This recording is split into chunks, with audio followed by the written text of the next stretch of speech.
এনে বড় খোকা, তোর জন্য কয়েকটা জামা এনেছি নতুন। ও মা, তুমি দাদার জন্য নতুন জামা এনেছো, আমার জন্য আনোনি? বাবা, তোর আবার নতুন জামা কি? সে তুই না ছোট ছেলে। ওই তো দাদার পুরোনো জামাগুলো আছে, ওগুলো ছোট হয়ে গেছে, তুই পরে নে, ওটাই তোর কাছে নতুন। মা, আমিও জুতো কিনবো, দাদা জুতো কিনেছে। হ্যাঁ, তোর জন্য তো জুতো আছে, দাঁড়া। এই নে, একদম নতুন জুতো। এটা তো দাদার জুতো। ওমা, তা দাদার জুতো ছোট হয়ে গেছে, তা কি করবো, ফেলে দেবো নাকি? তুই পরবি, ধর, এটা একদম নতুন আছে। ওমা, আমিও তো নতুন ক্লাসে উঠেছি, আমার বই কই? ওমা, তোর আবার নতুন বই কিসে? দাদার পুরোনো ক্লাসের বইগুলোতে একদম ঝাঁ চকচকে নতুন রয়েছে, ওগুলোই তুই নিয়ে নে, ওটাই তোর কাছে নতুন। ওমা, দাদাও ফোন কিনেছে, আমারও একটা পার্সোনাল ফোন চাই।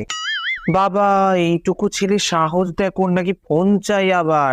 যা, দাদার ফোনটা নিবি। এই এই বড় খোকা, একটু বাইকে নিবি খেলতে, মাঝে মাঝে গেম। যা। মা, বলছি আমি একটা মেয়েকে ভালোবাসি, আমি ওকেই বিয়ে করবো। বাবা, তোর আবার বাড়িতে নতুন বউ আনার কি আছে? দাদার বউটা পুরনো হয়ে গেছে, যে ওটা নিয়ে নে।